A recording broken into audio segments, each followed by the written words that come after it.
kind of waiting for this truck. Anybody have any questions related to stuff we've already covered? Can folks just make an effort to, when you ask your question, just speak loudly so that we can hear it on all sides? And I'll try to repeat it too. Okay, great. Okay, here we go. One of the things I want to cover while we're all here is kind of some of our strategies that we're using here at this ag park to deal with the Bermuda grass. And so we'll definitely find a place for that. The other thing I really want to cover is this whole idea of planting some moisture, because that's a really important weed management strategy that is often completely overlooked on small farms. The one thing, I'm kind of just going down the list here, the one thing I definitely, we talked about cover crop selection and management and some other crops. I think we're good on that unless there's any follow-up questions. Utilize those smother crops, they do work, and just always keep in your mind timing is so critical, and plant density is so critical for weed suppression, and obviously species selection. And I'll just review the mustards and the rye for winter time are really good, and Sudan and buckwheat for summertime are really good. So if you, to the best of your abilities, if you can incorporate those in rotations, you'll really find that your weed populations will go down. The one thing I want to mention, and I wish I had a photograph, but I don't, but maybe you can, maybe a lot of you are actually familiar with this implement, moldboard plow. How many of you have used a moldboard plow or moldboard plow? Moldboard, M-O-L-D-B-O-A-R-D. Go home and Google that one and read up on it. It was one of the very first tillage implement designs. You know, going way back. And it was, you know, at that time a horse-drawn implement, but it's since been adapted for use on tractors. But if I draw this little outline, you'll probably recognize it. This is the classic, that's like a side view of the plow, and the front view is kind of like that. And so it literally, so this would be the front view, so the point of the plow would be down here. And this is curved nicely, and if it's going, you know, towards you here, it inverts the soil. And it's the implement. There's a great book called Plowman's Folly that's really about how it's kind of the story of the degradation of prairie soils in the Midwest. But that was all, you can read all about that. But a moldboard plow is pretty widely adopted in conventional ag. It does a really great job. It literally takes the soil and flips it over. So if you had, this is your soil surface, and you had a whole bunch of residue here. You went through and just one pass at a time with the moldboard plow. You're kind of cutting a big furrow, and then as you go, let's see, how should I do this? Yeah, you're kind of inverting back like that. Then your next pass inverts like that. And your next pass inverts like that. And what you're doing is you're taking all this residue and you're burying it down here. And people have done studies. There's some old, really interesting studies from the USDA from the 30s where they actually, you know, put beads in here and then go back after plowing and retrieve the beads and map where they are located. And there's a few up in here, but for the most part, they're all down in here. So why wouldn't this be a great tool for organic? Bring up wheat seeds. Actually, it is a great. It's not a great tool for organic because if you're incorporating your cover crop residue, you're taking it from this beautiful aerobic condition up here and putting it into an anaerobic condition down here, and you're bringing up soil from deeper in the horizon and bringing it to the surface. Probably the worst thing you're doing is you're creating a plow pan here. It's a very, very compacting tool because this is just, especially in moist soils, you're creating literally an impenetrable, you know, layer that you need to come back and deal with deep ripping, you know, over time. So it's not a great tool. It's not widely adopted at all on organic farms because of this residue issue and the compaction issue. But as a one-time tool in an organic farming system, it can do wonders for things like annual bluegrass. If you have a really, really serious annual bluegrass problem, you can actually use this tool to your advantage. But you only do it once, right? Because when you do it, when you plow the second time, you're bringing these deeper weed seeds back up to the surface. So it's been used very successfully, but I just definitely want to mention it and kind of put it on your radar, so to speak. It can work wonders, but it's a kind of a one-shot deal, and not the optimum tool for tillage. It's great. I mean, I've used moldboard plows before. You can go into a cornfield, mow the corn down, plow it, and make a carrot seed bed the same day.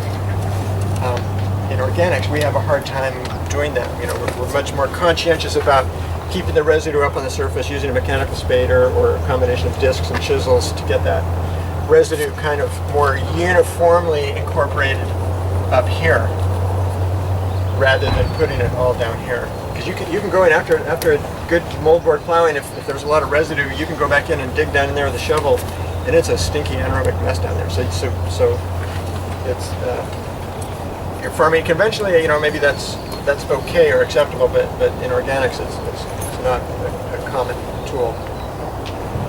But I have seen some of the larger, like salad mix operations, when they just run into a brick wall with annual bluegrass, they'll use this as a strategy. Okay, so now we're going to get into this. Let's see how this whiteboarding.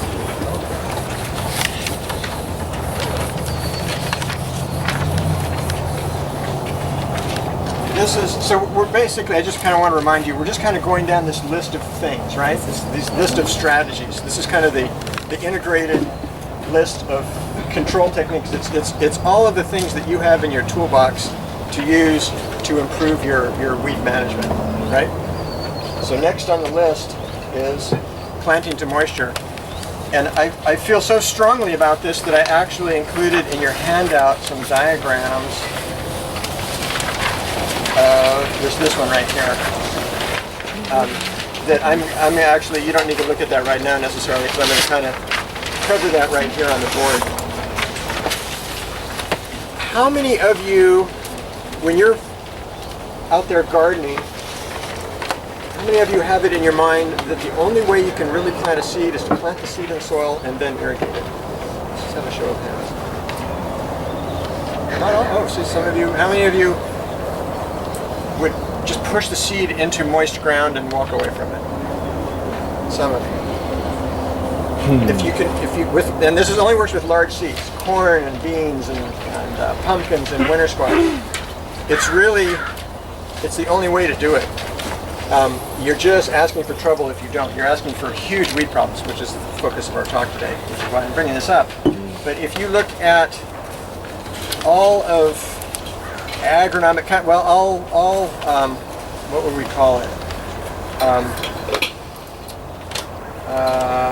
Let's just call it row crop agriculture, kind of commodity agriculture, corn, soybeans, squash, pumpkins, beans, anything planted with a large seed, all the way across this country.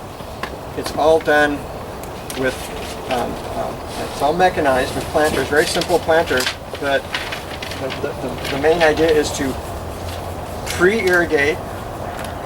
Or that either happens with rainfall in the spring, or you intentionally, in a drier climate, if you're in Yuma, Arizona, you would use some form of irrigation to get moisture into the ground deep. You would prepare beds. A lot of times the beds are prepared and then the irrigation happens. That's called the pre-irrigation. So you get in your deep moisture into the ground, unless you're getting that with rainfall. So you have your beds, and then you come in and do light tillage. Ideally, you get a nice flush of weeds. You do light tillage. And then you let that ground dry down, but you have a tilled zone that is trapping the deeper moisture, and then you come in with your precision planter and you plant your seed into moisture, and then you basically walk away from that field. A lot of times, even in the Central Valley, 90, 100 degree days, a lot of times the first irrigation on corn, grown either for grain corn or for dairy fodder. The first irrigation isn't until the corn's that tall. And you won't see any weeds in there because you haven't given them any opportunity to grow. And I'll kind of step you through this process, but this is how I really like to grow corn, beans, potatoes, even, I mean, you can even do it with transplants. I'll kind of walk you through the steps here. It takes a certain level of sophistication in your production system, but not necessarily. I mean, it's something that it's a concept I really like to introduce because a lot of times to garden scale people, it's kind of a new concept, but to larger farms, it's like, oh, that's just what we do. And no one's ever like even written a book about it because it's just what we do. So you would, I really like, kind of row crop agriculture, right, where we're forming beds. And your bed configuration can be, you can make and let me clarify something here too. When we talk about beds in farming and mechanized systems, we talk about bed spacing, we're either talking about from the bottom of the furrow to the bottom of the furrow, if you measured from here to here, or this would be the exact same dimension from the top of the bed to the top of the bed. And that let's say in this case, let's say we're, let's choose a nice number, how about 30 inches?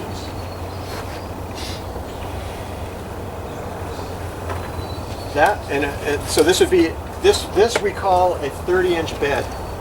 Even though I know when we go in with a bed shaper and we flatten that out, a lot of people think that's how you measure a bed. So this would be maybe 24 inches or even less. That's not a 24-inch bed, that's a 30-inch bed. Everybody with me on that? This is really important because when you're crop planning and your nomenclature and your acreage calculations, when you're determining fertilizer rates and irrigation rates, you really have to calculate for the entire area that you're producing a crop on. And I run into this a lot. This is why I'm kind of emphasizing this. There's a lot of misconception about what is a bed and what is a bed spacing. So hopefully this makes sense. And so if you are, 30 is a very common spacing for smaller scale, like CSA farms, and it's all related to tractor horsepower. I'm listening to you on the bed spacing. On the spacing? Yeah. How far apart from each bed? Yeah. So if you had, in this system, and you've shaped these beds real nice, and let's say you have a corn plant here in the middle of that bed and a corn plant here, that would be 30 inches from corn plant to corn plant. That's the spacing on your bed. In this, I don't know, are you on a handworked small scale? Yeah. Yeah, maybe you don't need to worry so much about this. This is kind of more when you get into doing stuff with tractors. So hopefully that makes sense. So this is a good option. This is a good spacing option. It's not, there are plenty of others. You can do 24-inch beds. You can do 36-inch beds. You can do 38-inch beds. A lot of the cotton in the Central Valley is on 38-inch beds. All of the vegetables in the Salinas Valley are all on 40-inch beds or 80-inch beds. So the other way to approach this is you can make two beds on 30s, or because see, you're going to have a tractor tire here and a tractor tire here. So that tractor tire spacing center to center is then 60 inches. And that is basically, I guess the point I'm trying to make is, I kind of want to introduce this before we get into planting to moisture, because it's really the tractor tire spacing that defines your bed system. And we don't, this isn't really a tractor workshop, so we won't go into any more detail than this. But with this common spacing, 60 inches, that also gives you the ability to do a single wide bed that would be 60 inches center to center. But that gives you option, if you're growing greens or carrots or something, that gives you an option to grow, or let's say beets, you can grow 4 lines of beets across that bed top. So it gives you lots of different options. Or if you're on 30s and you're growing sweet corn, or say you're growing tomatoes, you plant every other bed. Anyway, I just want to introduce this because this is a really important concept for beginning farmers. Does that make sense? Okay, so now let's back up a little bit and get back into planting to moisture.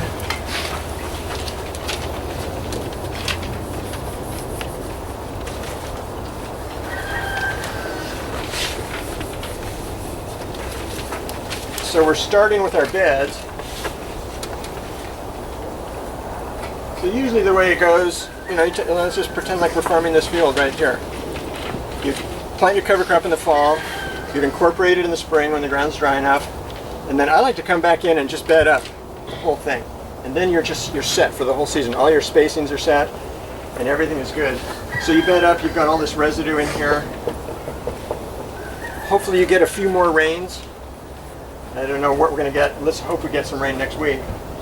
If you don't, you put out sprinkler pipe and you irrigate, and the idea is you get some deeper moisture to fill that root zone with moisture. After that irrigation, pretty quick, you get these nice warm days like this. Maybe it's extra warm in this greenhouse right now. You get a nice little flush of weeds. And the idea is you just let them grow, not very big, and then you come through and do some type of tillage as shallow as possible to destroy those weeds, and then you're good to go. The tillage breaks up the soil capillaries. This is an important concept to kind of get across too. There's moisture in here. Where's this moisture going to go? What are the two fates of this moisture? There's three fates of this moisture. It's either going to go, and so when we're at field capacity here, that's the amount of moisture that this soil can hold against the pull of gravity. So the idea is we want to get this to field capacity. Where else is this moisture going to go? Evaporation.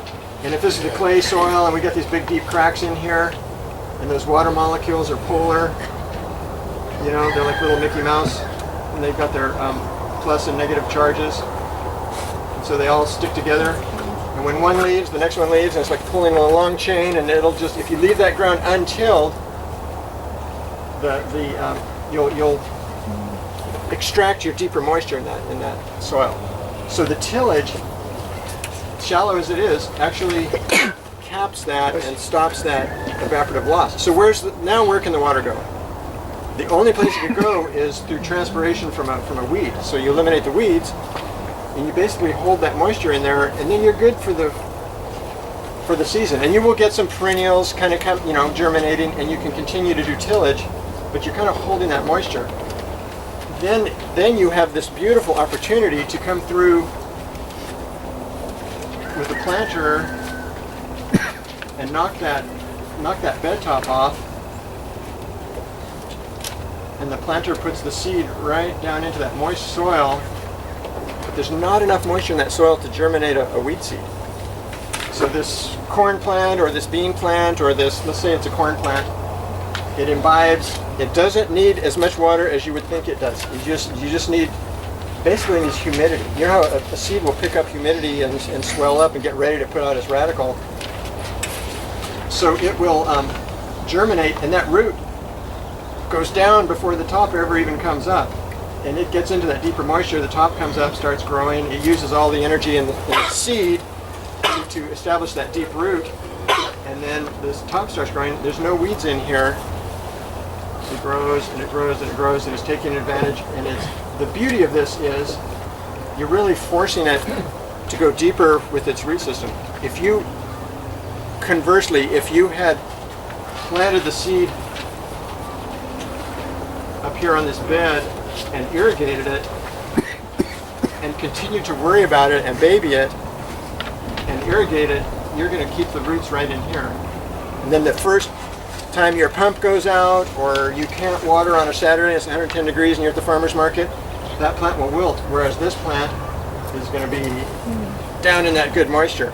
So you're accomplishing a whole bunch of things here. You're saving water, but for the sake of our discussion today, which is weed management, you are way ahead on the weed. And you can, if you have bindweed that wants to come up here, it's easy to cultivate that out. You keep, like I said, I mean, with corn, we usually like to get it about that tall before the first irrigation. You've got plenty of time. You get your drip line in here, you do get, there is some moisture here, you do get a few weeds growing in there. It's really easy to come through with a cultivator and reform that hill, and that's called smothering, or some people call it dirting, where you're actually pushing dirt up against the base of that plant and eliminating those weeds. So you can go into a field that's just entirely infested with lamb's quarter and amaranth and come out with a clean crop. Are you all convinced? It's, Yeah, I have a question. So would this work for something like beets, carrots, little smaller seeds? the Full Belly Farm actually plants beets to moisture. It's a big enough seed. Carrots are too small. Yeah, But the beauty, what's the beauty of carrots? you can flame them You can flame them. How come? because the weeds germinate. They're slow germinating. Because they're slow germinating. Right. So carrots are great for flaming, and we'll talk about flamers. But I just want to get this point across. Does this make sense? Have any of you actually utilized this technique? You have. Here in this area? No, in the Central Valley. In the Central Valley? In the Cotton Valley. or What's that? cotton, corn, beans? No, hard squash. Oh, hard squash. Yeah. And yeah, nobody irrigates up hard squash, right? Yeah. And it works, sorry, also on a garden scale, just mimicking this. That's a question. Oh, so the question is, does it also work on a garden scale? And yes, absolutely. Yeah. Yeah. So I would encourage you to kind of play with this a little bit, because what you'll find is you'll have less disease pressure, you'll have way less weed pressure, and you'll have a more drought resilient crop. I mean, it takes specialized implements and equipment to do it, but like you said, it can be done on a garden scale. And the same kind of basic principle could work for like transplants, pepper transplants, tomato transplants, where you fill the root zone, you do your initial irrigation to set them in, and then you can reform that bed and smother the weeds that are coming up around the drip line and actually bury the drip line. I mean, it works. It's so fun when this works right, and especially like with pumpkins and winter squash. The trick is just holding off on your first irrigation until you have a full canopy, and especially if you've got your drip line in there.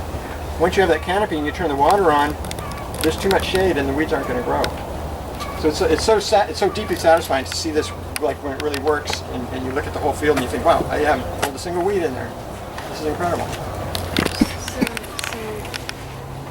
we're gardening in the city on a big space, and there's a lot of people coming from other countries, and the inclination is to plant in the furrow, because there's the perception that the moisture is going into the furrow instead of planting on top. And I was looking at dry farm like technique too, and they seem to be planting like in the furrow, like running. And so it seems really wasteful to me to kind of flood irrigate these channels just to kind of hold the moisture around the plant. It's a situation of overwatering, and so I just need a reminder of why it's correct to put the seed up on top of the hill. This is for this is really specifically for a mechanized system where you're using, on a larger scale, where you're using tractors. There would be no reason in the world why you couldn't plant it down in that furrow if you didn't have to go back through there with the tractor. Yeah. But you don't want to flood. You don't want to overwater. There has to be some sense. So much depends on climate, crop, soil type, drainage, water availability. You just have to figure out a technique that kind of meets everybody's needs. Thank you. Yeah, it gets really confusing. It's challenging. It's like, what's the best way to do this, right? I mean, that's always the question. And probably what I always recommend is try some different things. I mean, one thing years ago, I used to grow eggplant, a lot of eggplant in the Central Valley, and I planted it with a mechanical transplanter, and I had formed my beds, and I was all ready to plant, and I wanted to adjust the transplanter, so I took it off to the side of a field and ran it and put out maybe 20 eggplant, got it all set up and got the spacing right and everything was good. Took it into the field, planted all my eggplant. It was about a half acre. Irrigated it right away, soaked it pretty good, and the damn eggplant that I just stuck in the ground and never irrigated did better than the stuff that I was like babying over here. So you just have to. And I never would have, if I hadn't done that, I would never know that. But a lot of times, my experience is things that receive less water and attention and care often do better than the things that you over here just really focus in on. It's a hard lesson to learn. Yeah, I might be jumping ahead because I see it on the list, but the difference between stale seed bedding and this would be sort of the intention with, stale seed bedding is maybe a step in. Yeah, that's right. Right, okay. That's right. Okay. So, and yeah, and I definitely want to kind of hit on that stale seedbed thing, because that's important. You're looking at this picture here first, and the phases here from step 1 to step 4 on the planting to moisture. Are we basically saying that with just one pre-irrigation, you can get to number 4, or are you going to need another irrigation somewhere? Just to remind us of moisture. You could, if you do it right, you pre-irrigate, get your flush of weeds, work them with the cultivator, and then you don't irrigate again until that crop is well established. How long is that crop? It could be a month. And there will be still be moisture for the season. Depends a lot on your climate and your soil type. But if you have good deep tilled soil and it's been well managed, and you fill the root zone initially with your first irrigation, and you do your cultivation to break that capillary and trap that moisture in there, you should be fine for a month or more. Yeah. And it always gets a little nerve-wracking with squash. You guys, I'm sure you've noticed this, any of you who've grown squash, you could have it growing in a bucket of water and it'll wilt on the first hot day. And my inclination when I'm growing squash and I see it just like drooping down on that first 100-degree day, I think, oh my God, I've got to get water on there. But that's like the last thing you want to do. I mean, it's really hard. It's a hard lesson. It's just protecting itself, and that's just what it does. And so you have to, a lot of this, and I talk about this a lot when I do irrigation classes, a lot of it is just your own ability to read your plant and understand what you think it might need, or what's the best thing you can do for it, right? And you go by a lot of little subtle things like color and at certain times of the day and leaf shape, like when the corn plant, when you start to first notice the leaves start to curl, that's when you know, oh my gosh, I better water it, it's starting to stress. And you'll see that on the ends where moisture isn't as deep. And just pay attention to all those little signs and subtle messages that those plants are giving you. Or like bean plants.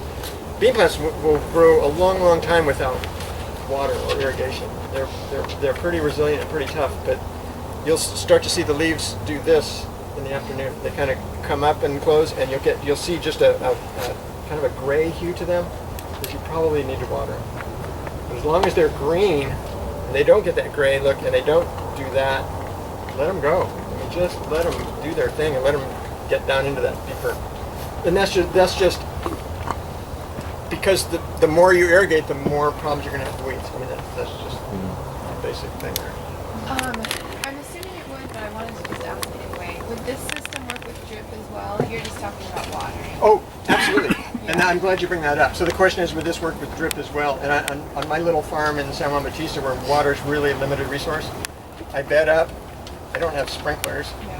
I make a little line down the middle of the bed. I lay out a drip line, drip it as my pre-irrigation, pull the drip line, undercut it when the weeds come up, and then plant to moisture. It works so well because I'm really concentrating that moisture in one spot. It's just beautiful. How do you know how long to do the first irrigation phase, the pre-moisture? Oh, yeah, that's a great question. So the question is, how do you know how much water to put on for that first irrigation? And that, it's one of those, it depends. It depends on how deep your moisture is, and it depends on your soil type. But you really, generally speaking, I like to put down about 2 inches. So 2 inches, I'm not talking about how deep it's going to go in the soil, I'm talking about the actual volume. So there's 27,154 gallons in an acre inch. So if you're dealing with an acre, I would do that first initial irrigation, depending on soil type, I would put out, 60,000 gallons of water. And you can, we'll actually come to the irrigation talk, and you'll be tired of listening to me by then. Because that's exactly what we're going to talk about, scheduling, and that's in a month, right? So planting to moisture, so stale seed beds, that's a term more commonly used on the East Coast. Not too common out here on the West Coast. And probably because on the East Coast we're really talking about rain-fed systems, and a stale seedbed is, I mean, what's stale? Bread that's just been sitting around for a long time. So stale seedbed is just a seedbed that's been sitting around for a long time. What you're doing on the East Coast is raining, you're getting weeds, you're knocking the weeds out. It's raining, you're getting weeds, you're knocking the weeds out. And then, so you're basically flushing the weeds and getting them when they're really small, so that when you do come back in the plant, you've knocked down that seedbed, or that seed bank, right? Does that make sense? So that's stale seedbedding. And there's the other term that's kind of interesting is blind cultivation, and that's another one that's kind of a East Coaster thing, but it's catching on out here too. And the East Coast, I mean, they have so many more challenges with weeds than we have here because of the continual rains. We've got it made here in California. Really, we really do, right? Yeah. Are you from the East Coast? Yeah, well, I learned how to, I started farming on the East Coast, so it's really funny because it's made it bedding is the East Coast term. Yeah. So blind cultivation is another really, really interesting weed management technique, and it usually involves tine weeders, which are just little metal rods. This is an assignment for you. Go home tonight and just search tine weeder, T-I-N-E, weeder on YouTube, and you'll see all kinds of really cool videos of tine weeders. They just scratch. They just kind of go over the soil surface like this really fast. I can't even demonstrate it here with this, but they just disturb the soil surface, so they're just getting just newly germinated weeds.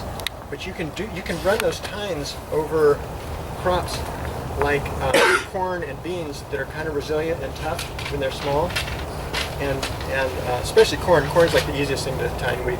We've done some trials at USDA tine weeding cover crop over cover crop. When it's just starting to emerge or just emerged, and you've got a nice flush of weeds in there, you go over it once or even twice with the tine weeder, those weeds are gone. As long as it doesn't like rain the minute you finish tine weeding. And it's all about, all that stuff is all about having the right tool and having the right timing. And a lot, you talk to anybody who's actually using tine weeders or using, quote, blind cultivation, and there's some great articles too from, there's a bunch of articles that you'll find on the internet specific to tine weeding. Sometimes it comes down to, the perfect 5 minutes to get it done. Because you don't want the soil to be crusting, the weeds have to be just emerged. It gets really complicated in terms of timing. Sometimes it might mean that you don't do something on Saturday afternoon you were going to do with your family because you're going to be tine weeding.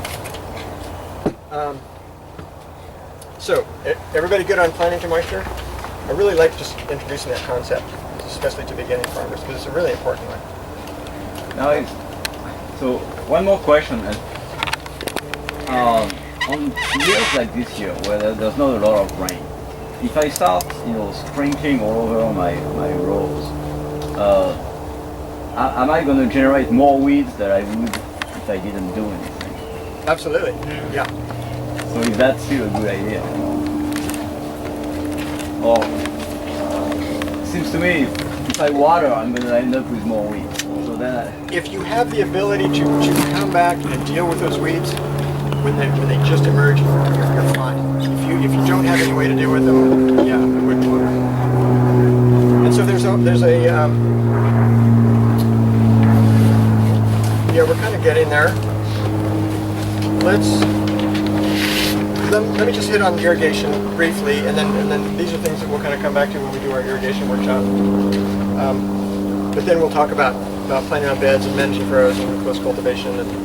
But anyway, irrigation frequency. I see people make this mistake all the time, especially beginning farmers, and I think it's inherent in our genetic makeup to care for things. And you think that if a little bit of water is good, a lot of water is really great, or if you think you're thirsty, you probably think the plant's thirsty. And the tendency is, if you can, on your little baby carrot bed or whatever, water every day, or maybe even water twice a day, because it's really going to help those plants, but you're just really helping the weeds, and you're not really helping the plants.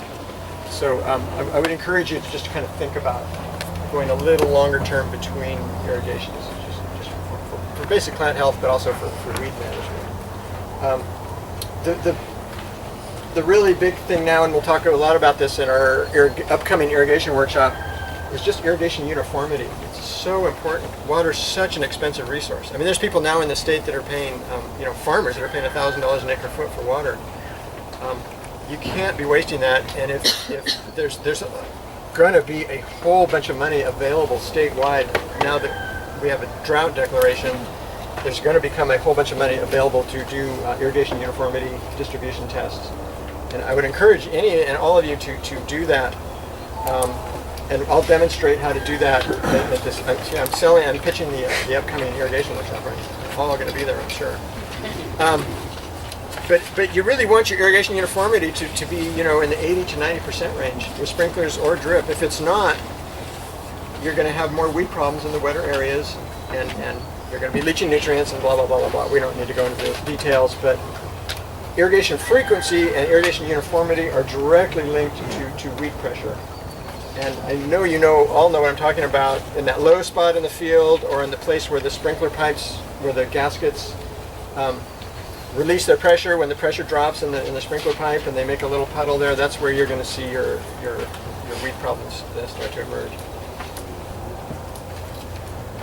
And then and frequency is just directly related to rooting depth, and you really want to encourage that deep rooting. Okay, did we beat that horse enough? Okay, you guys feeling like I'm not here with you? Just going rah, rah, rah.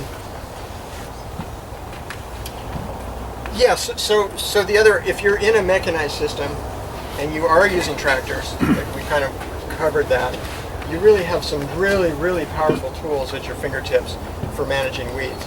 And as we already kind of talked about, planting to moisture and cultivating and breaking capillarity and minimizing crusting and just improving tilth and drainage.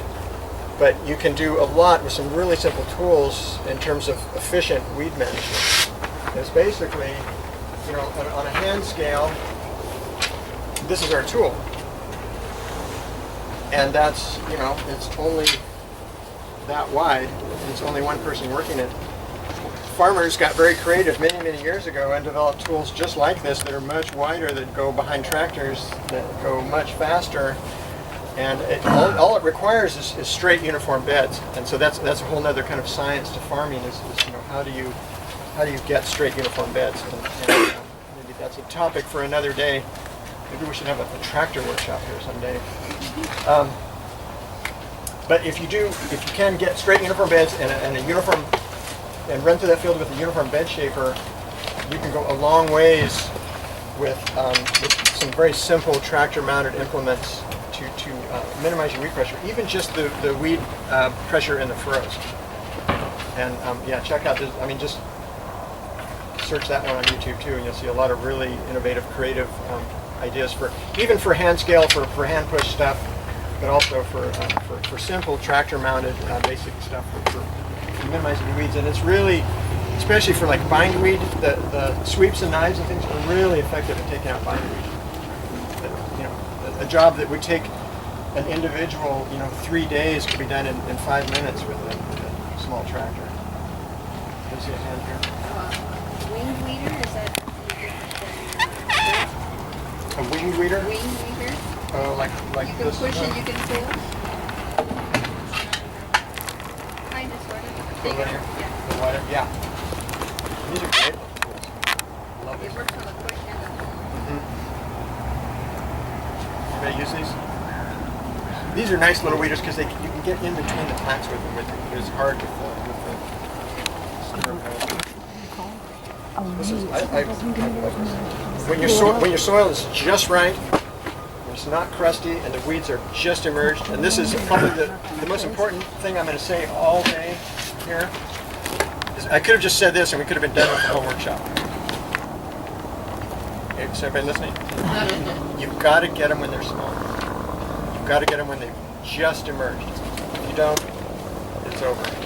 You've lost the battle. And when you go through and deal with them, when they do get kind of out of hand and you're going through and weeding them, make sure you grab the roots and pull the roots. I've worked with so many weeding crews where you explain that very carefully. You go away and you come back 3 days later, and the weeds are all still there because you didn't get the root out. You got to get the root out. What about if you don't have a true waste, you don't, like you said, they get out of control? Can you, the shovel? Yeah, then just about go all right you up can do is a shovel. And believe me, I've spent many hours doing that.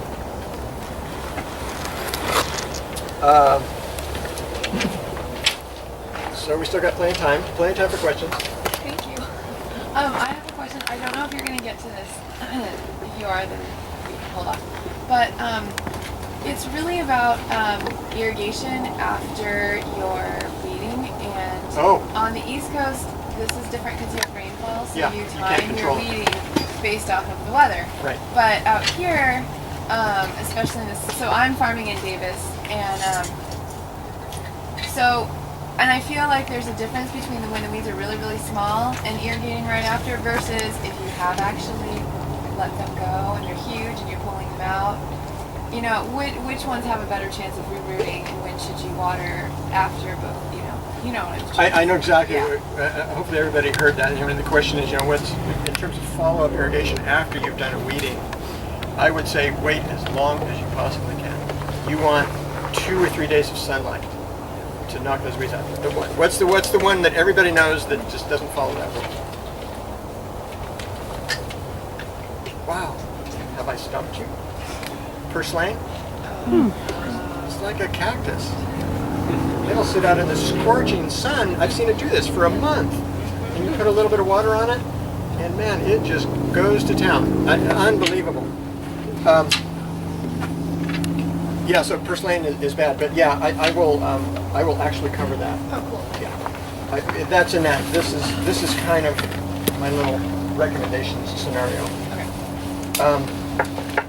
So yeah. And one other thing, sometimes some of the larger weeds, if you just turn them upside down where the roots are up, Yeah. is that okay? That's absolutely what you want to do. And that's what I love about. If you can get the roots up, at any time I'm out there on my shovel with all my problem perennials on my property, thistles, your friend the thistle. Yeah. I didn't forget. Get in as deep as you can, pop the shovel back, pop that thistle out. You'll get as much of that big taproot as you can, and flip that thing upside down and get it. And that's the beauty of thistle, because it's got those perfect leaves. You just flip it over, and the root's straight up, and you can't live.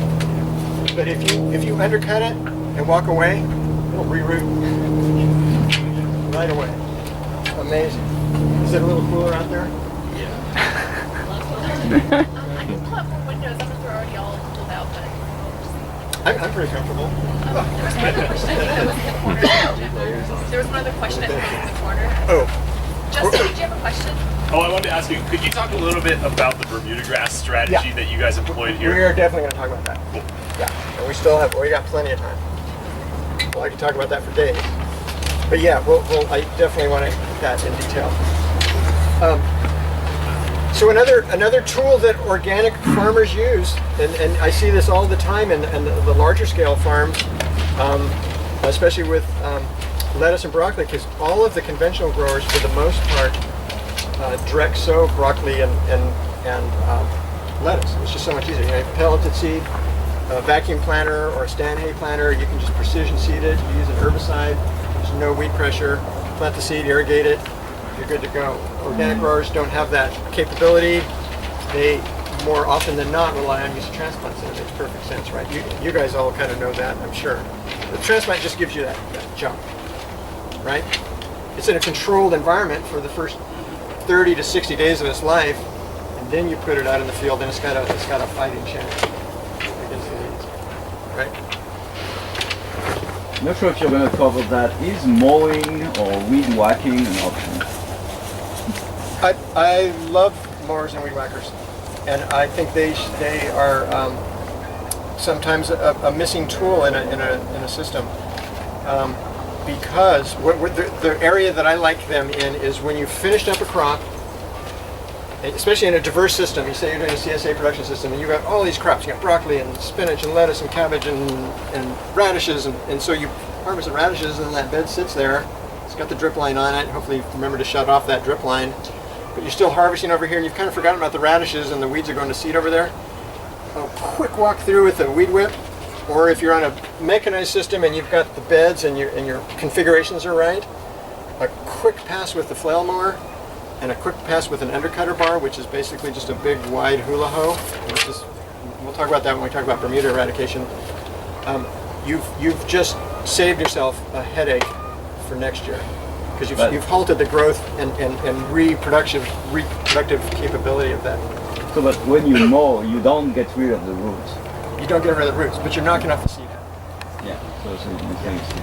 Yeah. You're knocking off the seed head to most weeds. There's some weeds that are much smarter than we are.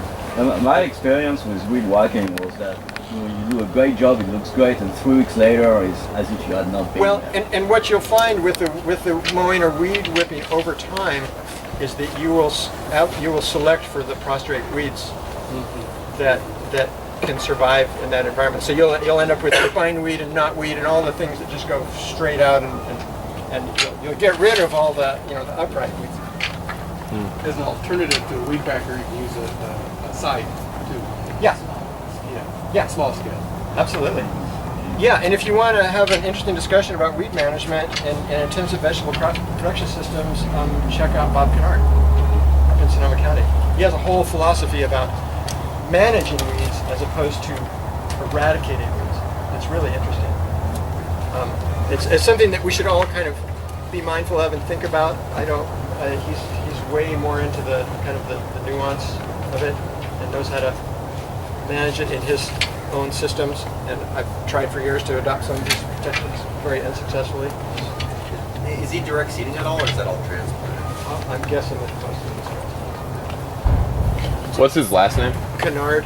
C-A-N-A-R-D. Jim, just for your point, going back yesterday, I was weeding the onions that I was telling you about with the bluegrass. The bluegrass is about a foot high now above the onions. You got some fertile soil. Yeah. But with the rain, the soil's nice and moist, so it pulls out really easy.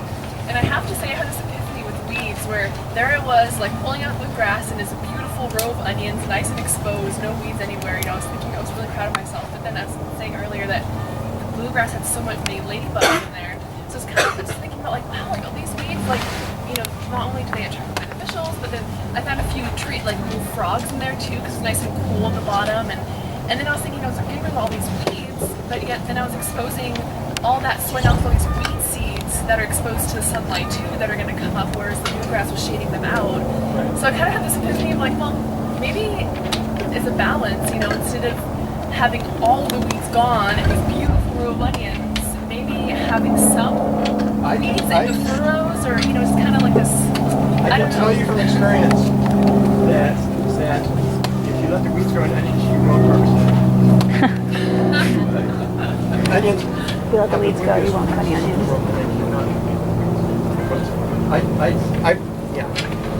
I went up and actually had a very nice field walk with Bob Kennard, and took a bunch of notes and went back to the UCSC farm just determined to adopt some of his practices in the onions, because I don't like bare ground in onions over the winter.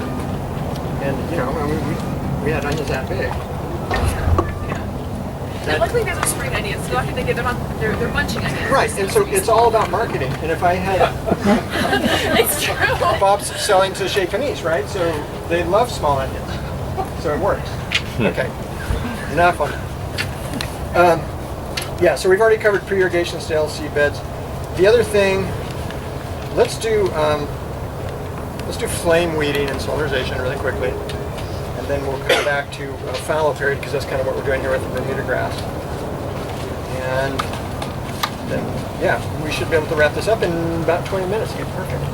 And then we can just keep talking about weeds or whatever we want to from 12 to 1.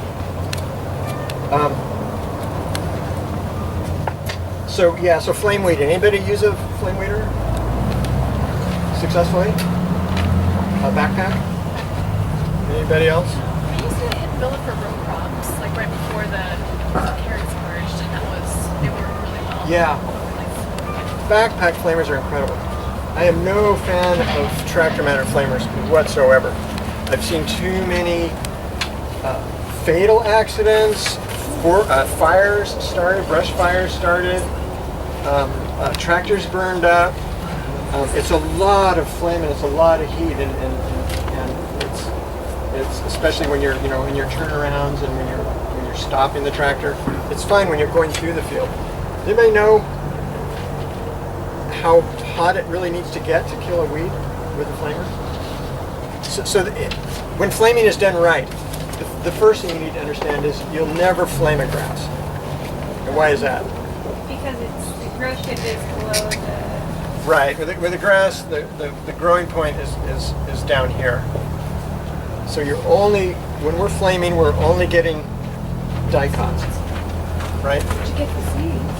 Huh? Did you get the seeds? Well, you're a hardcore flamer then. I am. Yeah. You're like a nuke flamer, like moving in one place. When flaming is done on a large scale, you're talking 10 gallons of propane per acre at the most. You're talking about running that thing through the field at 4 or 5 miles an hour, such that if I had my hand on the bed and got flamed over the top of my hand, I would singe the hair, and that's it. All you're doing is you are on a dicot weed that has just emerged, and that's the most important thing. First true leaves just starting to show. You're going through just quick enough to heat the water in the plant cells to get the hot water expands the plant cell. Plant cells at that stage of growth are so delicate that you're actually rupturing the plant cell, and the plant literally is just emerged, and at that right stage, you kill the plant. There's some exceptions, purslane being one of them, of course, grasses. But you can do a really good job with a very quick passover with a flamer. Flamers, in my opinion, are best used for stale seed bedding if you can't get in and do cultivation, but are best used for crops like carrots and garlic, the two absolute best examples. That's because carrots can take 2 weeks to come out of the ground.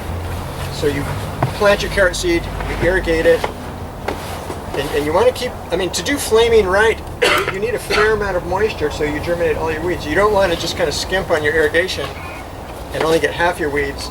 You want to kind of get a good stand, which is the tricky part in timing a tractor-mounted flamer, because you need to get the ground pretty wet, and it's hard to get back in there with the tractor without causing some severe compaction with your flamer, which is a really nice thing about carrots and garlic, because you've got time.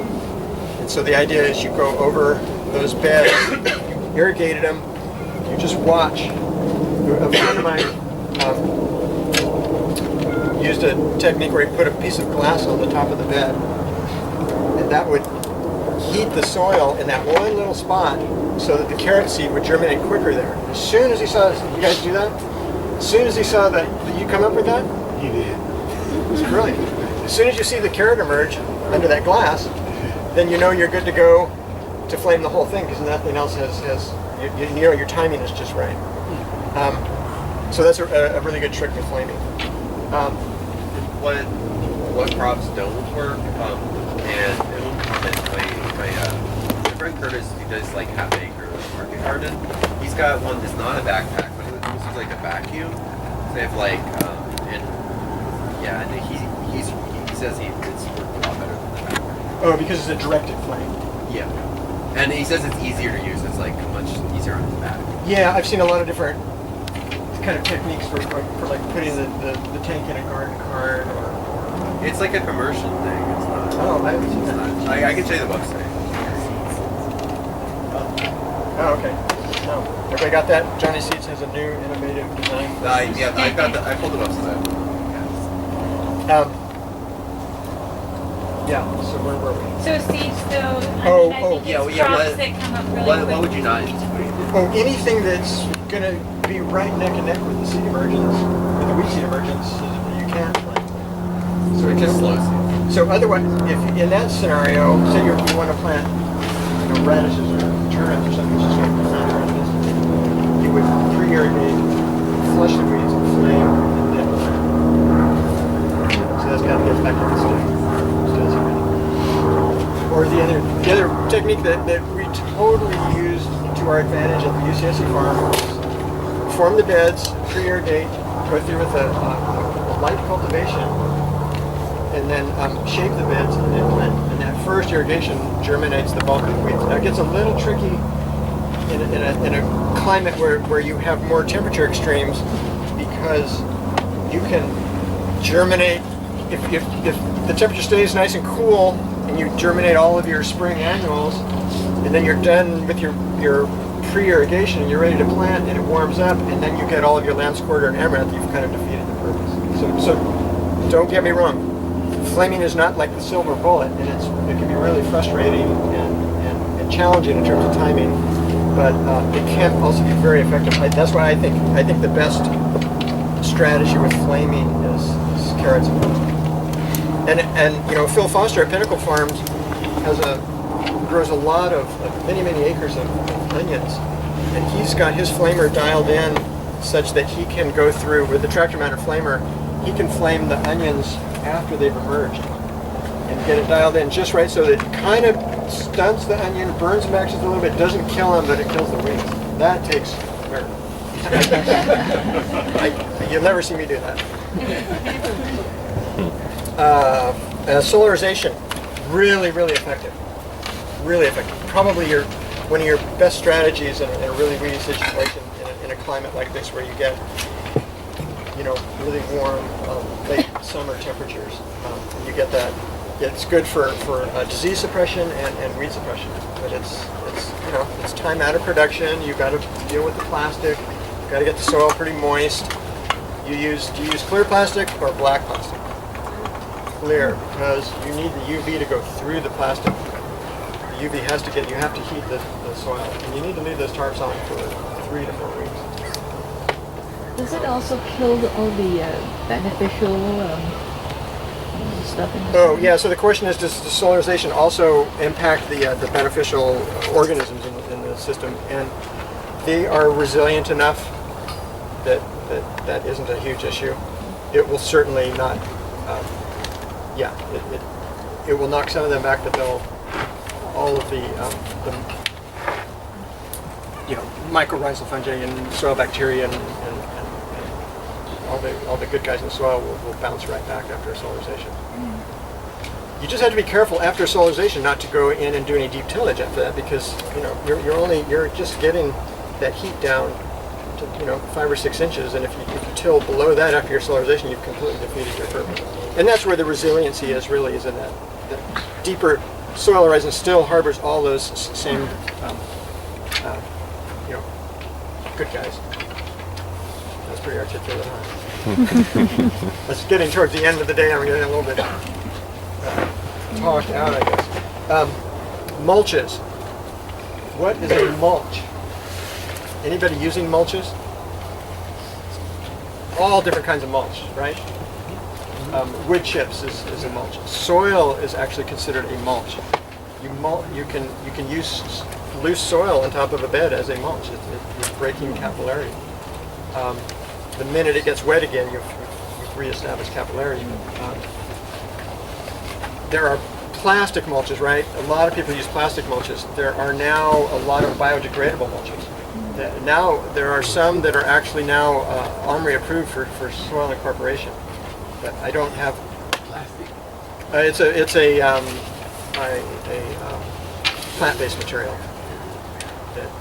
And I don't have any experience with those, so I'm not out promoting those at all, but I think it'd be really interesting to work with them and see how they do. I've heard some of the challenges are some of them will degrade quicker than you thought. You know, so all of a sudden you don't have a mulch. But I think that's an interesting new area of exploration. Do you know what kind of plant, please? I don't. Maybe it's GMO, it is organic. Yeah, I hope not. Yeah, I don't know. It'd be interesting to look into that. There was actually a workshop at EcoFarm that I couldn't go to because I was at another workshop. But I really wanted to attend that to get the latest scoop on that. I'm personally not a huge fan of plastic mulches, but a lot of people are. A lot of people really depend on it, especially the strawberry growers. Okay, mulches. There's a discussion about that. Yeah. Wood chips as a mulch. Yeah. Is there problems with it disturbing the acidity or making the soil too acidic once the wood chips squirts into the soil? Yeah, so the question was about acidity related to use of wood chips. And a lot of that depends on the volume type of wood chip, the type of plant material. So if it's a redwood bark or something, yeah, it's going to be really high in acidity. Any organic amendments over time tends to acidify soil because of the production of humic acid. So yeah, it could have a long term, but there's so many beneficial aspects to mulches too. And yeah, and be careful if you're tempted to use straw mulches in your garden bed, just be really careful about not getting straw with seeds in it. Some people are nodding their heads. Yes, I think we've all been down that road, and it's no fun. Yeah, use. For whatever reason out here in the ag park, the wild turkeys love straw mulch. They'll just like scratch around in it and have them throw it around, but the wood chip mulch they leave alone. So, oh, interesting. I don't know. Something about straw and turkeys, they just come together, I guess. Yeah, there's a song about that. Yeah, that's right. One of my favorites.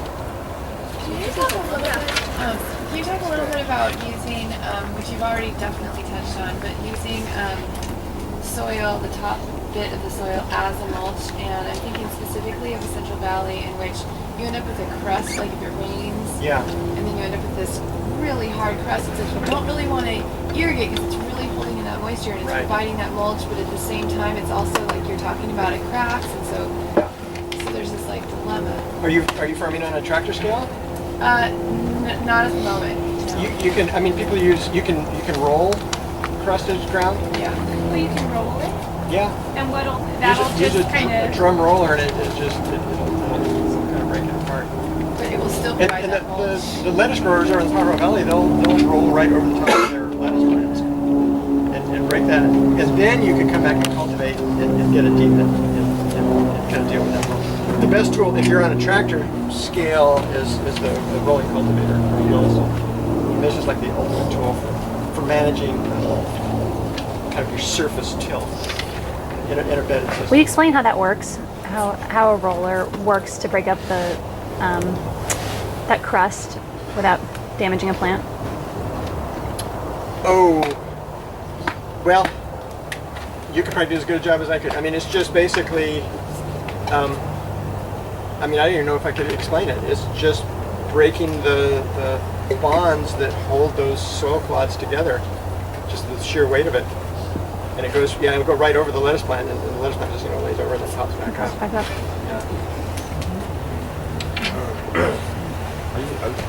Wood chips over a period of time, the wood chips started getting into the beds. How do you solve that? Breaking that? The wood chips start getting into. They started getting into the beds. So we would. The wood chips move into the beds. Yeah, it's a management challenge, and you just they're hard to deal with. To keep them out of the beds. You don't want a lot of woody carbonaceous residue in the beds because it just throws off the carbon to nitrogen ratio, and the microbes will focus on breaking down the lignins in the wood chips, and to do that they need nitrogen, so they'll take nitrogen away from the plants to decompose, to assist the process of decomposition of the woodier material. So yeah, wood chips get a little tricky. We at the UCSC farm, we would use them on the pathways, pretty thick, and then they would start to break down, and then they would actually, the people that were doing the propagation would actually mine the kind of like the black gold that had broken down, into really nice stable humus, and use it in their potting mixes. I love wood chips under orchard trees. I mean, they're great, and you can just dig in there and you can just see the life and the activity, and you can smell all the amazing smells, and you know that it's a good thing in terms of fertility. Okay, let's do this. The other part of this handout, this one is pretty self-explanatory. I'm just kind of like this scenario one, where you plant seed into dry ground, you irrigate, you get all the weeds. You're going with a hand hoe and you try to weed all the weeds out, and you spend $2,000 an acre doing that, and there's no way you're going to pay for your land rent when you do that. And that's what I see most people doing, honestly. Probably 90% of the growers that I work with just do that, and it doesn't make any sense to me. What I would recommend is a pre-irrigation, flush the weeds, prep the beds, reduce your seed bank, and then plant your crop. And, the weeds will be so much easier to manage. The drawback to that is just in timing and resources, and you always want to, I saw it every year at the UCSC farm where the CSA production manager was like, no, we don't have time. We can't pre-irrigate these beds. We've got to plant because we got the CSA. And then I'd say, okay, go ahead and do that. And then they would never catch up the whole season. They'd be fighting weeds, because you spend all your time weeding over here, and then you're behind on your next plant out, you're behind on harvest. The whole season's a scramble. It's like, it is not worth it, folks. Just do that first pre-irrigation, get off to a fresh start, and stay focused the whole year. That's my advice. There's a question. One question again on weeding. You said flushing. What do you mean by flushing? Oh, flushing. So you're just, you are pre-irrigating, getting those weeds to germinate, and then killing them when they're really small and easy to deal with. Does that make sense? Okay, so and then the other on this sheet here with the little blue box on top, recommendations. This is basically just a recap of kind of everything we've talked about. And this is what this is my recommendation basically for anybody who's doing organic, small scale, intensive, diverse cropping systems. And that is especially on like larger scales. I really like the idea of kind of systematizing and defining production blocks.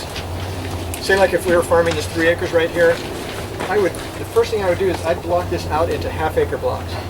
So I have half-acre block 1, half-acre block 2, half-acre block 3. Then I can define a rotation. Then Fred's nodding, and then I can manage it really well over time with those defined blocks. I know exactly what my irrigation rates are for those blocks. I can group my plant families and manage disease. I can manage weeds much better. So then let's just assume we've kind of blocked out, we've got our specific production blocks. And what we did at the UCSC farm that was just really worked well was each of those production blocks had its own dedicated irrigation valve. Then if you put a meter on that valve, and that valve can handle drip and sprinkler, and you've got a pressure regulator there, it makes irrigation really easy. And the system that we developed over time there was, with our CSA production blocks, which are very diverse, like half-acre blocks, was you go in, incorporate your cover crop, bed the whole thing up, so you got beds across the whole thing, pre-irrigate or get a rain, flush the weeds, shape the beds, come in and plant or transplant, whatever it is, beets, carrots, spinach, celery, whatever you're planting in that intensive block, broccoli transplants, cabbage. Try to the best of your abilities to keep things blocked into 2 rows of carrots, 2 rows of beets, 2 rows of, so that you can manage things really easily. Absolutely plant only carrots in the bed all the way down to the end. Don't do half carrots and half beets. If you did that, I'd be really upset. Or especially like half radishes and then carrots and then broccoli. But that would just mess up the whole system. So plant entire rows of crops, right? Are you with me? Set your sprinklers. Set those crops, get them growing, get the seeds out of the ground, get the transplant set. Kind of minimize, do your first good irrigation. You've already put deep moisture in there, so you're just doing a light irrigation just to establish the crop growth. You're going to get weeds. No matter what kind of a job you've done, you're going to get weeds. You shut the sprinklers off once everything's kind of up and going and those transplants are set. No more overhead irrigation. On the perfect day when that soil tilth is just right and the weeds are little tiny things, you go in there with a hand crew with 12 people with hula hose. It takes them about half an hour. You just walk down the bed like that on the bed tops and get all the weeds between the plants. You can literally, if everything's just right, the hula hose never comes out of the ground. You just walk like this. You just undercut it. And then you do a little finer work in between the plants. You come through with the tractor and get all, with sweeps and side knives, and get everything in the furrows, one quick pass. And then, I think there was somebody mentioned back here, what's your timing in terms of irrigation? Because you hold off as long as you possibly can, and you make sure those weeds, you want 2 or 3 good sunny days. And it might make you a little nervous, you might think, oh my God, the plants are suffering, but they're really not. And then in that time, You got the deep irrigation, those roots are down there deep, everything's good, the plants are fine, the weeds are dying. Then you come through and you lay out your drip line right down the middle of each bed. Depending on your soil type, you might want to run a line, 2 lines on a bed top, or it depends on your bed configuration too. And then you switch the whole thing over to drip and you never pull another weed again. Until and then as you harvest those crops, then you come through in a very systematized way and you mow and undercut where in the beds that you can't get to because you're still harvesting this over here. And then when the whole thing's done, you come through and you can reform those beds because they're pretty clean and there aren't any weeds, there's not a lot of residue, and the whole thing starts over again. Doesn't that sound like the silver bullet? That's why I wrote it all up. Could you integrate mulching with the system, and when would you mulch? Oh, in a tractor system, I wouldn't mulch because it would interfere with the cultivation. Yeah, in a garden scale, you could mulch probably right after you lay the drip line. Just throw your mulch down over the top of the drip line. That's it's hard to justify in a larger scale just because of the time and the expense. But yeah, but it's beneficial to the overall plant environment for sure. Okay, so now with just our little bit of time left. Yeah, I was just going to ask about calories. Yeah, that's what we're going to get to right now. Okay. And that's actually what's going on out here.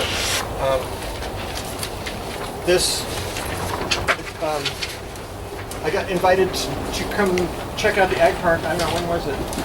Remember asking was it 2 years ago or a year ago? A year ago. Yeah. Yeah. And it seems like you've always been here. What's that? It seems like you've always been here. And I took a look around and I just kind of checked out all the fields, and the first thing that just like jumped out at me right away was every field, most of the fields, not all of them, most of the fields were completely infested with Bermuda grass. And my experience with Bermuda grass is you can't run an economical farm, row crop market farm with Bermuda grass in the field. And so I wrote up a whole list of recommendations and gave it to Sabella, and thinking I would never hear from her again. And she emailed me right back and she goes, okay, so now what are we gonna do? She says, can you help us deal with this? And I was like, yeah, but here's what you're gonna have to do. And it's a really hard pill to swallow. The only way to deal with Bermuda grass is fallow for a couple of years. And most people don't want to hear that. We were lucky. What you have to do with Bermuda grass, or with any problem perennial really, but especially Bermuda grass, because of the nature of the rhizome, it's a surface growing rhizome.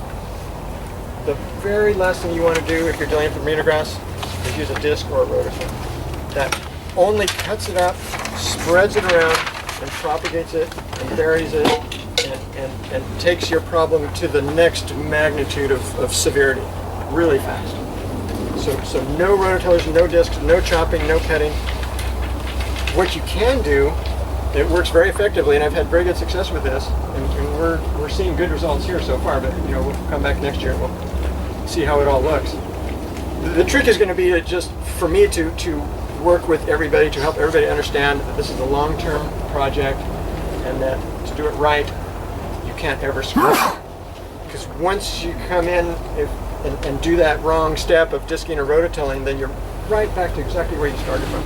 So what works is undercut it with an undercutter bar. And as you walk out today, you'll see the undercutter bar leaned up against a tree down there by the little office building, kind of the wall where Aspen's car is parked. And it's basically a big, long piece of beveled plow steel. So it's like a knife edge. It's about 6 inches wide and probably 3/8 of an inch thick. And it's set at a little bit of an angle like that, and it goes behind the tractor. And it just gets in, and what it does, if the Bermuda grass is really the Bermuda grass has not thought through the whole survival process when it has to deal with an undercutter bar and a spring tooth. And maybe it will evolve, I don't know, but I shouldn't talk too loudly, it's probably listening to me right now. It roots very deeply, but it's got these rhizomes that are either right on the surface or right below the surface, right? And you're all familiar with this, and it's just this tangled mess, and it's this rhizome, they're all right here. You don't have to look very far, and they all root, and this is their key to survival. Is getting down into the moisture. So if we undercut those, and then this is dry, it's over for the Bermuda grass temporarily until it rains again, or until you irrigate, and that's the other thing you don't want to do. So then, this is just a tangled mess, and that works to our advantage too. It's matty, right? You see all the little clumps out in the field. Then we come through with a spring tooth cultivator, which is also parked down there. We have two different implements. One's actually on Sean's tractor. It's a coil shank cultivator, and the other one is a spring tooth cultivator. The coil shank just works a little bit deeper, and that's kind of that was our first line of defense. So we undercut, and then come through that shank that's curved like that with a point on it, and it catches all of these rhizomes and forces them up, and they ride up and they get deposited up here on the surface. And we were really lucky this year. What you want to make this work right, you've got to have a nice thick mat of Bermuda, so you really want a bad problem to start with. You get that all up on the surface, and we were really lucky this year because we got this hellacious freeze. And so the freeze actually took out all the Bermuda that was exposed and on the surface. What the freeze didn't get was anything that had a little tiny, even just a tiny bit of soil contact right at the surface. But so now would we come through now in the spring and disc this field? No. We're going to keep going through with the spring tooth and the coil shank and the undercutter. And we were lucky because of this freeze this winter. It's usually hard to deal with Bermuda grass in the winter.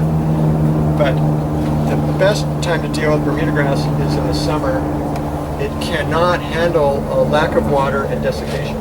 So if you can get those stolons up onto the surface, exposed, and cut off from their water supply, just 1 month of 100-degree temperatures, and it's over. You want that, and you can pick up that stolon, and so that's still got a little bit of moisture in there. No, it's pretty dry. If it snaps and it's just white inside and there's no green coloration, it's dead. That's what you want to see. So if everything goes really well, we can do a pretty good job, except in the really, really bad spots. In some of the really bad spots, I couldn't even get the undercutter bar through because the Bermuda was so thick. Unbelievable.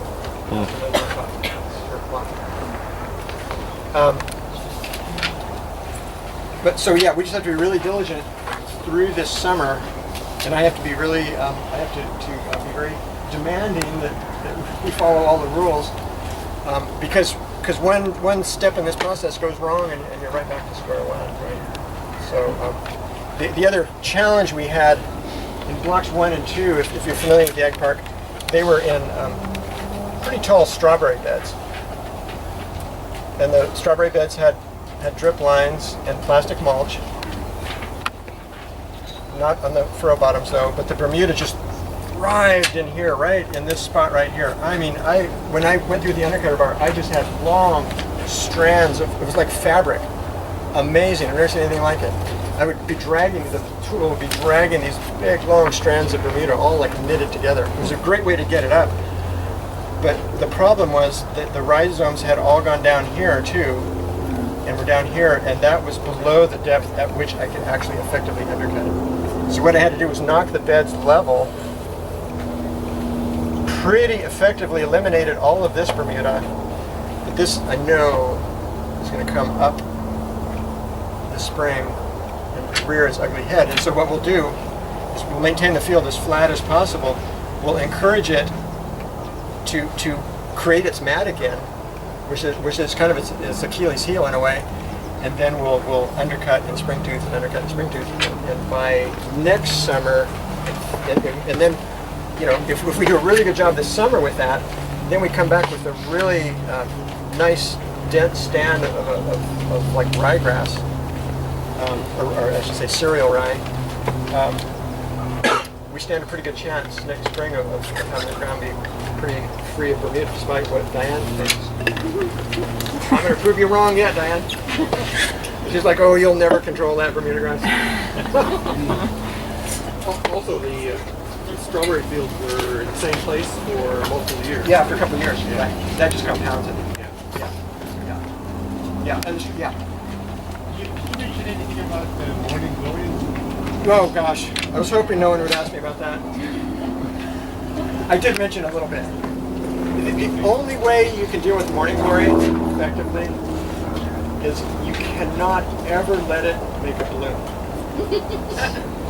And there's two things with that, and I think Daryl and I were talking about this before the class. There's two issues with that. Number one, when it's got a bloom, it's got seed. Seed is not so much the issue. The bigger issue is those deep roots. It's a modified tuber. That'll go, I mean, I've talked to backhoe operators who've dug it up at 10 feet deep. That's the carbohydrate reserve. And once that plant gets to the stage of bloom, physiologically, at that point, it has very effectively stored a whole year's worth of carbohydrate in the tuber. So what you want, your only real strategy is starve it out. Let it come up. Don't let it bloom. Cut it off. Because you want to absolutely minimize the photosynthetic capability of that plant. And so if you have, I've heard that, I don't have any experience with this personally, but I've heard that sheep will keep it off. I do know that I've had good luck at UCSC farm dealing with it with a dry farm in rotation, dry farming in rotation, because you can cultivate it. If you are in a field where you can easily get under it with a undercutter bar, you can just keep it knocked back and starve it out. But I think most people who deal with bindweed would agree that it takes about 7 years of starvation to really eliminate it. I heard a few things, I don't know if they work, but like in Europe they're using some sort of fungi to kill it, and University of Colorado has some sort of insect pest that they're working on. Yeah, there's a few little things like that. How often do you do the application of the undercutter and the springtooth cultivator? Yeah, it's fairly frequent, and timing is critical. And you need a mat to actually get it up. So you have to have. I need it out here to kind of like establish it. And in the ideal world, I would put sprinklers on that field and sprinkle it in June, and just promote as much growth as I can and get as much stolon as I can, and that will then I can undercut it and drag it, and then you just watch it and and time it and undercut it and springtooth and undercut springtooth, and that can go on and on and on through the course of the summer. What about solarization? I don't have any first-hand experience with that, but so I really probably shouldn't comment, but I would guess that it would be fairly effective. Yeah, that's a good question. Got me thinking. So how deep is it? Well, the stolons tend to stay pretty shallow, so that's why I think you could do a pretty good job. Huh? 6 to 8 inches, the effectiveness of the soil. Right. And generally, yeah, it would depend on, like in the strawberry beds, it wouldn't do any good at all because all the stolons are down in that furrow. But if you could get it in a flat field situation, I would imagine that it would do a pretty good job. But how deep are you going with the undercutter bar? Oh, you can go as deep as you want, but probably 8 inches. You can go deeper. The deeper you go, the less effective it is, because you really want to kind of cut the roots as high as you can, but you don't want to be cutting through the surface rising. You want to keep those kind of matted out. I'm just curious, how is this the farming here? Yeah, well, in this interim fallow period, it's had a huge impact. Yeah. Fred's patch is fairly Bermuda-free. Sean's been hitting his heart really hard with all of my tools because his is a tractor. We did a lot of work with Kristen's plots. We've got a long ways to go on that one in the back. And there's a lot of reasons for that too. I think that ground is the wettest ground on the whole place. It's kind of the perfect place for the community to grow. These guys did such a good job of fertility management. Bermuda just really took off. Yeah, it's been a huge impact, and it's hard on everybody. But the light's at the end of the tunnel, and at some point we'll be able to take a deep breath and go, wow, okay, we did that, and then comes the strategy the integrated approach and the rotations, and it's going to be a constant process. And I would recommend, my recommendation, which I think I wrote down pretty clearly, was every grower here summer fallow 20% of their land, and that decision is made based on the density of Bermuda in whatever plot that is, and that they implement these practices. And, at some point in time, we could conceivably get rid of all of it. It's always going to be, this will always be the problem right here. Along avenue edges, around fence posts, all the way around. You see, when I mapped the Bermuda, and you can see it very clearly, like all the way around the edges, just wanting to creep in. And that's where you got to just be super diligent. Yeah. Jim, is there a way, so you mentioned how to deal with Bermuda grass on a tractor scale, but other than just digging it by hand on like a hand or garden level, say if you're farming a large piece of land, like is there any implement that you know of that would make it easier? Probably just a broad fork.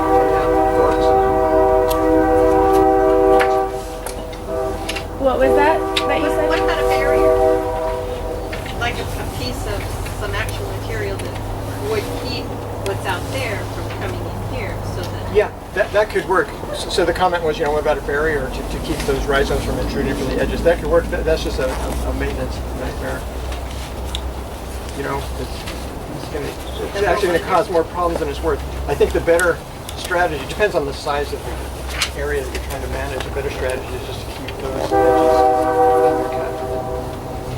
I mean, that's what I just constantly had to do that at UCSC farm. Just undercut the field edges all the time. And go through the spring tooth and keep the rhizomes on the surface. I just didn't hear what you said about Bermuda grass management on the garden hand scale. Oh, yeah, I was just, all you can do is hand tools and broad forks, and all. That's why I kind of brought out all these tools. These all have cousins in the tractor world. This is like a sweep or a knife on a cultivator, or even to some extent an undercutter bar. This is definitely like an undercutter bar. This is where you guys have to just. What's this? What's this in the tractor world? Or even in the small scale mechanized world? Yeah, rototiller. Oh. So is that a good way to deal with Bermuda grass? No. What's this in the tractor world? Disc. Yeah. Is that a good tool to use for Bermuda grass eradication? Unless the best thing, I don't have a broad fork, but the best thing to do is broad fork it, loosen things up, and then what's this the equivalent of? Yeah, it's like a spring tooth. So that grabs and pulls and brings to the surface. See how that works? Look at that. It's amazing. We should patent this. So yeah, it always seems helpful. Whenever I do these kind of talks, it's always good to kind of compare hand scale to tractor scale. For those who aren't super familiar with tractor scale, it helps kind of connect some dots. And it is 12:20. You've been an incredible group of participants. I really appreciate all of your interactiveness and feedback and questions. And I'll be around for a while. Yeah, so just two announcements. Some of you ordered lunch ahead of time, so that's arriving. There it is. So please pay me before your sandwich, so it's under cash or check, $10. There might be a few extra sandwiches too for no-shows, so if you're interested in getting lunch, it's $10. It's nice. The Vine is a restaurant in Niles that uses a lot of the AgPark produce in their meals. And then evaluation forms, if you have them, we'd love to have them. We would love those evaluations. It's actually mandatory for them. And in weeks we have a little workshop. I mentioned the irrigation workshop. It's going to be March 13th. Another Thursday. Thank you very much. Thank you. Yeah.